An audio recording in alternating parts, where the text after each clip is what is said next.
Hi welcome to Aisha's kitchen. ഇന്ന് ഞാൻ ഒരു അടിപൊളി കേക്ക് റെസിപ്പിയുമായിട്ടാണ് വന്നിട്ടുള്ളത്. അതായത് റെഡ് വെൽവെറ്റ് കേക്ക് എങ്ങനെ ഓവൻ ഇല്ലാതെ വീട്ടിൽ തയ്യാറാക്കാം എന്നാണ് കാണിക്കാൻ പോകുന്നത്. അപ്പോൾ റെസിപ്പിയിലേക്ക് പോകാം. ആദ്യം തന്നെ കേക്ക് തയ്യാറാക്കാൻ വേണ്ടിയിട്ടുള്ള ട്രേ റെഡിയാക്കാം. ഞാനിവിടെ റൗണ്ട് ട്രേ ആണ് എടുത്തിട്ടുള്ളത്. പിന്നെ സൈഡിലൊക്കെ ബട്ടർ കൊണ്ടൊന്ന് ഗ്രീസ് ചെയ്ത് വെച്ചിട്ടുണ്ട്. പിന്നെ ലൈൻ ചെയ്തിട്ടുണ്ട് ബട്ടർ പേപ്പർ വെച്ചിട്ട്. അപ്പോൾ ഇങ്ങനെ ചെയ്തിട്ട് ട്രേ റെഡിയാക്കി മാറ്റി വെക്കാം. ഇനി നമുക്ക് കേക്കിന് ആവശ്യമുള്ള പൊടികളൊക്കെ ഒന്ന് അരിപ്പയിലൂടെ അരിച്ചെടുക്കാം. ഇപ്പോൾ ഞാൻ 1.5 കപ്പ് മൈദ എടുത്തിട്ടുണ്ട്.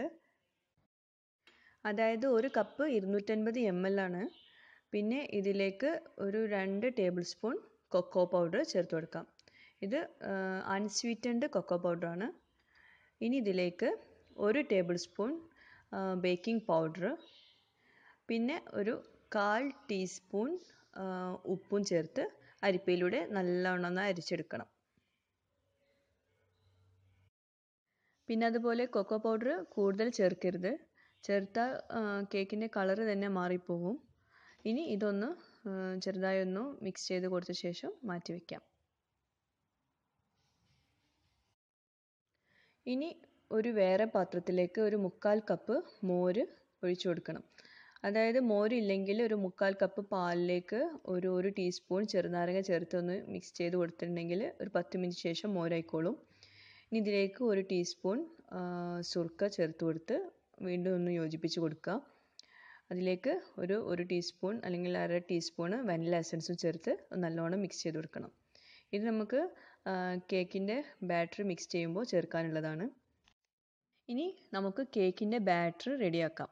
അതിനായിട്ടൊരു വലിയ ബൗൾ എടുത്തിട്ട് അതിലേക്ക് റൂം ടെമ്പറേച്ചറിലുള്ള ബട്ടർ 50 ഗ്രാം ചേർത്ത് കൊടുത്ത് ബീറ്റർ വെച്ചിട്ട് നല്ലോണം ക്രീമാക്കി എടുക്കണം. പിന്നെ നേരത്തെ റെസിപ്പിയിലൊക്കെ പറഞ്ഞ പോലെ കോഴിമുട്ട ബട്ടറൊക്കെ കേക്ക് തയ്യാറാക്കുന്നതിൻ്റെ 1 മണിക്കൂർ മുമ്പൊക്കെ പുറത്ത് വെക്കണം. റൂം ടെമ്പറേച്ചറിലായിരിക്കണം ഇതൊക്കെ. ഇനി ഇതിലേക്ക് 1 കപ്പ് പഞ്ചസാര ചേർത്ത് കൊടുത്ത് വീണ്ടും ഇതുപോലെ ഒന്ന് മിക്സ് ചെയ്ത് കൊടുക്കണം. വല്ലാണ്ട് ബീറ്റ് ചെയ്യേണ്ട ആവശ്യമില്ല. പഞ്ചസാരയും ബട്ടറൊക്കെ നല്ലോണം ഒന്ന് യോജിച്ച് വരുന്നത് വരെ ബീറ്റ് ചെയ്ത് കൊടുത്താൽ മതി. ഇപ്പോൾ നല്ല യോജിച്ച് വന്നിട്ടുണ്ട്. പഞ്ചസാരയും ബട്ടറൊക്കെ നല്ലോണം ഒന്ന് യോജിച്ച് വന്നിട്ടുണ്ട്. ഇനി ഇതിലേക്ക് റൂം ടെമ്പറേച്ചറിലുള്ള 3 കോഴിമുട്ട ചേർത്ത് കൊടുക്കണം. ഫ്രിഡ്ജിൽ നിന്ന് എടുത്ത പാടെ ചേർത്ത് കൊടുക്കരുത്. പിന്നെ അതുപോലെ ഓരോന്നോരോന്നായി ചേർത്ത് കൊടുക്കണം. ഒരുമിച്ച് ചേർത്ത് കൊടുക്കരുത്. ഓരോ കോഴിമുട്ട ചേർത്ത് കൊടുത്ത് ഇതുപോലെ ഒന്ന് ബീറ്റ് ചെയ്ത് കൊടുക്കണം. വീണ്ടും അടുത്തത് ചേർത്ത് കൊടുക്കുക. അങ്ങനെ ചെയ്യണം. ഒരുമിച്ച് ചേർത്ത് കൊടുക്കരുത്. അത് മിക്സായി കിട്ടില്ല. അതുകൊണ്ടാണ് ഓരോന്നോരോന്ന് ചേർത്ത് കൊടുക്കാൻ പറയുന്നത്.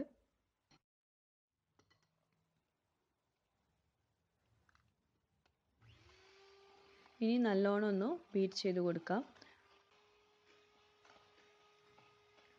കോഴിമുട്ടയും പഞ്ചസാരയും ബട്ടറൊക്കെ നല്ലോണം ഒന്ന് മിക്സായി കിട്ടുന്നത് വരെ നല്ലോണം ഒന്ന് പതപ്പിച്ചെടുക്കണം. ഇനി ഇതിലേക്ക് ഒരു 1/4 കപ്പ് ഓയിൽ ചേർത്ത് കൊടുക്കണം. അതായത് വെജിറ്റബിൾ ഓയിലോ അല്ലെങ്കിൽ സൺഫ്ലവർ ഓയിലോ ചേർത്ത് കൊടുക്കാം. വെളിച്ചെണ്ണ ചേർത്ത് കൊടുക്കരുത്. അത് ടേസ്റ്റ് തന്നെ മാറിപ്പോവും. ഇനി ഇതിലേക്ക് 1 teaspoon red food colour add ചെയ്ത് കൊടുക്കാം. അത് ജെൽ കളർ ആണെങ്കിൽ നല്ലതാണ്. സാധാ നോർമൽ കളേഴ്സ് ആണെങ്കിൽ അത് ടേസ്റ്റ് വ്യത്യാസം വരാതിരിക്കാൻ നോക്കണം. കൂടുതൽ ആഡ് ചെയ്ത് കൊടുത്തിട്ടുണ്ടെങ്കിൽ ടേസ്റ്റ് വ്യത്യാസം വരും. പിന്നെ ഞാൻ 1 ടീസ്പൂണേ ആഡ് ചെയ്തിട്ടുള്ളൂ.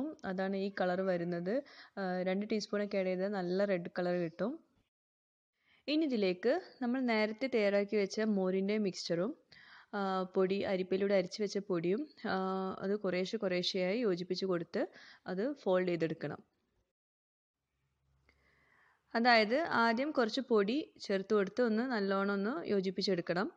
എന്നിട്ട് അതിലേക്ക് കുറച്ച് മോരിൻ്റെ മിക്സ്ചർ ചേർത്ത് കൊടുത്ത് വീണ്ടും ഒന്ന് യോജിപ്പിച്ചെടുക്കണം. വീണ്ടും പൊടിയുടെ മിക്സ്ചർ ചേർത്ത് കൊടുക്കാം. അങ്ങനെ അത് കഴിയുന്നത് വരെ മാറി മാറി ഒഴിച്ചു കൊടുത്ത് അതൊരു ബാറ്ററാക്കി എടുക്കണം. ഇത് ഒരുമിച്ച് ചേർത്ത് കൊടുത്തിട്ടുണ്ടെങ്കിൽ അത് പൊടി ഒരിക്കലും അത് നല്ലോണം ഒന്ന് മിക്സായി കിട്ടില്ല. അപ്പോൾ അതുകൊണ്ടാണ് അത് കുറേശ്ശെ ചേർത്ത് ഒന്ന് യോജിപ്പിച്ച് കൊടുക്കാൻ പറയുന്നത്. പിന്നെ അതുപോലെ വല്ലാണ്ട് ഫോൾഡ് ചെയ്ത് കൊടുക്കേണ്ട ആവശ്യമില്ല. കുറേശ്ശെ ചേർത്ത് കൊടുത്ത് അത് ലാസ്റ്റായിട്ട് ഒന്ന് നല്ലോണം ഒന്ന് ഫോൾഡ് ചെയ്ത് കൊടുത്താൽ മതി.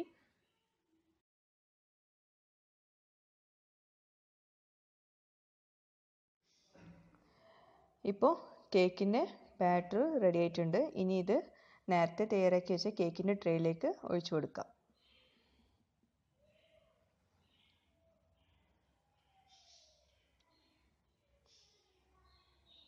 ഇനി ഒരു സ്പാറ്റില കൊണ്ട് മുകളിലൊന്ന് ലെവൽ ചെയ്ത് കൊടുത്ത ശേഷം ഒന്ന് ടാപ്പ് ചെയ്ത് കൊടുക്കാം ഇതുപോലെ. ഈ കേക്ക് നമ്മളിപ്പോൾ ഓവൺ ഇല്ലാതെയാണ് തയ്യാറാക്കാൻ പോകുന്നത്. അപ്പോൾ അതിനായിട്ട് ഒരു പഴയ നോൺ സ്റ്റിക്കിൻ്റെ പാത്രം ചൂടാക്കാൻ വെക്കണം. ഒരു 5 മിനിറ്റ് ചൂടാക്കിയ ശേഷം അത് മീഡിയം ഫ്ലെയിമിൽ വെക്കണം. പ്രത്യേകം ശ്രദ്ധിക്കുക, മീഡിയം ഫ്ലെയിമിൽ വെച്ച ശേഷം മാത്രം നമ്മൾ തയ്യാറാക്കി വെച്ച കേക്കിൻ്റെ ബാറ്ററുള്ള ട്രേ ഇറക്കി വെക്കാൻ പാടുള്ളൂ. എന്നിട്ടത് അടച്ച് വെച്ച് ഒരു 40 മുതൽ 60 മിനിറ്റ് വരെ ബേക്ക് ചെയ്തെടുക്കണം.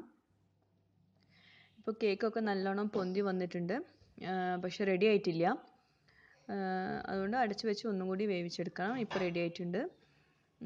ഇനി ഇത് ടൂത്ത് പിക്ക് കൊണ്ട് ഒന്ന് പ്രസ് ചെയ്ത് അകത്തൊന്ന് പ്രസ് ചെയ്ത് കൊടുക്കാം. അപ്പോൾ അത് റെഡി ആയിട്ടുണ്ടെങ്കിൽ അത് ക്ലിയർ ആയിട്ട് വരും. ടൂത്ത് പിക്ക് ഇപ്പോൾ ക്ലിയർ ആയിട്ടുണ്ട്. പിന്നെ റെഡ് വെൽവെറ്റ് കേക്ക് നല്ല അടിപൊളിയായിട്ട് ഓവൺ ഇല്ലാതെ റെഡി ആയിട്ടുണ്ട്. ഇനി ഇത് ഒന്ന് ഡിമോൾഡ് ചെയ്ത് വെക്കാം, അത് തണുക്കാൻ വെക്കാം. അപ്പോൾ അതിനുള്ളിൽ നമുക്ക് അതിന് മുകളിലിടാനുള്ള ക്രീം ചീസ് ഫ്രോസ്റ്റിങ് റെഡിയാക്കാം. ക്രീം ചീസ് ഫ്രോസ്റ്റിങ് റെഡിയാക്കാൻ വേണ്ടിയിട്ട് ഒരു 100 gram unsalted room temperature butter ഒരു ബൗളിലേക്ക് ചേർത്ത് കൊടുത്ത് അതൊന്ന് ബീറ്റ് ചെയ്തെടുക്കാം. പിന്നെ റെഡ് വെൽവെറ്റ് കേക്ക് തയ്യാറാക്കുമ്പോൾ അതിലേക്ക് ക്രീം ചീസ് ഫ്രോസ്റ്റിംഗ് ആണ് എപ്പോഴും ടേസ്റ്റ്. അതിൻ്റെ കോമ്പിനേഷൻ ക്രീം ചീസ് ഫ്രോസ്റ്റിംഗ് ആണ്. കഴിയുമെങ്കിൽ അങ്ങനെ ചെയ്യുക, അല്ലെങ്കിൽ വിപ്പിഡ് ക്രീം കൊണ്ട് തയ്യാറാക്കാവുന്നതാണ്. ഇതുപോലെ നല്ലോണം ബട്ടർ നല്ലോണം ക്രീമി ആക്കി എടുക്കണം. ഇനി ഇതിലേക്ക് 2.5 കപ്പ് ഐസിങ് ഷുഗർ. അപ്പോൾ ഇതിൽ 2.5 കപ്പ് ഇനി കുറയ്ക്കാൻ പാടില്ല. 100 ഗ്രാം ബട്ടറിലേക്ക് 2.5 കപ്പ് ഐസിങ് ഷുഗർ, അത് മസ്റ്റാണ്. അത് പഞ്ചസാര കൂടില്ല അതെന്തായാലും.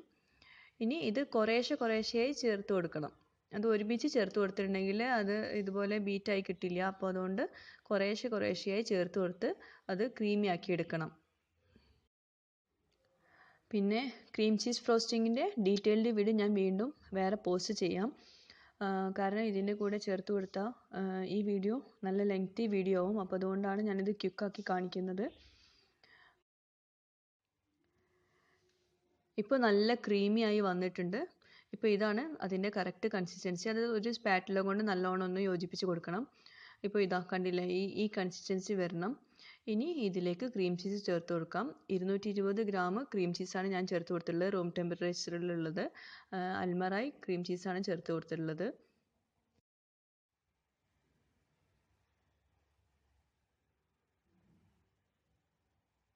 അതൊന്ന് സ്പാറ്റില കൊണ്ട് നല്ലോണം ഒന്ന് യോജിപ്പിച്ച് കൊടുത്ത ശേഷം അതിലേക്ക് ഒരു ടീസ്പൂൺ വനില എസൻസും കൂടി ചേർത്ത് കൊടുത്ത ശേഷം ബീറ്റർ കൊണ്ട് നല്ലോണം ഒന്ന് ബീറ്റ് ചെയ്തെടുക്കണം.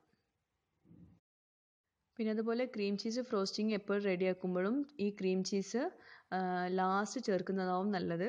ബട്ടറും ഐസിങ് ഷുഗറൊക്കെ ബീറ്റ് ചെയ്തതിന് ശേഷം ലാസ്റ്റ് ചേർത്ത് കൊടുക്കുന്നതായിരിക്കും നല്ലത്. എന്നാലേ നല്ല സ്റ്റിഫായിട്ടുള്ള ഫ്രോസ്റ്റിംഗ് റെഡി ആവുള്ളൂ. അങ്ങനെ ക്രീം ചീസ് ഫ്രോസ്റ്റിംഗ് റെഡി ആയിട്ടുണ്ട്. ഇനി ഇതിപ്പോൾ റെഡി ആയോന്ന് നോക്കാൻ വേണ്ടിയിട്ട് ഒരു സ്പൂൺ എടുത്ത് ഇതുപോലെ ഒന്ന് കോരി താഴേക്ക് വീഴുന്നുണ്ടോ നോക്കുക. വീഴുന്നില്ലെങ്കിൽ റെഡി ആയിട്ടുണ്ടെന്ന് അർത്ഥം. അങ്ങനെ ക്രീം ചീസ് ഫ്രോസ്റ്റിംഗ് റെഡി ആയിട്ടുണ്ട്. ഇതൊരു 10 മിനിറ്റോളം ഫ്രിഡ്ജിൽ വെച്ച ശേഷം ഐസിങ് ചെയ്യുന്നതാവും നല്ലത്. എന്നാൽ നല്ല സ്റ്റിഫായിട്ട് കിട്ടും. പിന്നെ കൂടുതൽ നേരം ഫ്രിഡ്ജിൽ വെച്ചിട്ടുണ്ടെങ്കിലും നമുക്ക് അത് കട്ടിയാവും. അത് അപ്പം യൂസ് ചെയ്യാൻ ബുദ്ധിമുട്ടാണ്. ഇനി നമുക്ക് ഈ ക്രീം ചീസ് വെച്ചിട്ട് കേക്ക് ഡെക്കറേറ്റ് ചെയ്യാം. അപ്പോൾ അതിനായിട്ട് ആദ്യം കേക്കിൻ്റെ മുകൾ ഭാഗത്ത് കുറച്ച് പീസസ് എടുക്കാം. അത് പൊടിച്ചിട്ട് വേണം അതിൻ്റെ കേക്കിൻ്റെ സൈഡിൽ ഡെക്കറേറ്റ് ചെയ്ത് കൊടുക്കാൻ വേണ്ടിയിട്ട്. ഇനി ഈ കേക്ക് രണ്ടായി ഒന്ന് മുറിച്ചെടുക്കണം. അതായത് നടുവിൽ ഒന്ന് കട്ട് ചെയ്ത് കൊടുക്കാം. അതും നല്ല ശ്രദ്ധിച്ച് ചെയ്യാം. പിന്നെ അതുപോലെ കേക്ക് നല്ല തണുത്ത ശേഷം മാത്രമേ അത് ഡെക്കറേറ്റ് ചെയ്യാൻ പാടുള്ളൂ. അതും ശ്രദ്ധിക്കുക.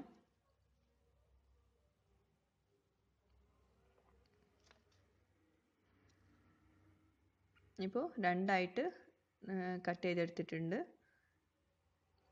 നേരത്തെ സൈഡൊക്കെ കട്ട് ചെയ്തത് പൊടിച്ചും വെച്ചിട്ടുണ്ട്. ഇനി നമുക്ക് ക്രീം ചീസ് ഫ്രോസ്റ്റിംഗ് ചെയ്ത് കൊടുക്കാം.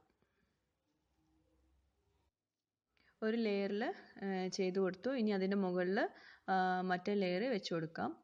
അത് മൊത്തത്തിൽ ചെയ്ത് കൊടുത്തിട്ടുണ്ട്. ഇതിന് ഡീറ്റെയിൽഡ് വീഡിയോ ഞാൻ വേറെ ഇടാം.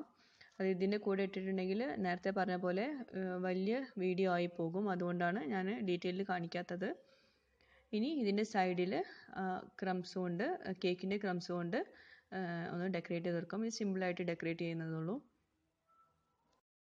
അങ്ങനെ ഓവണില്ലാതെ തയ്യാറാക്കിയ നമ്മളുടെ റെഡ് വെൽവെറ്റ് കേക്ക് റെഡി ആയിട്ടുണ്ട്. വാലന്റൈൻസ് ഡേ ഒക്കെ ആയതുകൊണ്ട് എല്ലാവരും ഇത് തയ്യാറാക്കുമെന്ന് വിചാരിക്കുന്നു.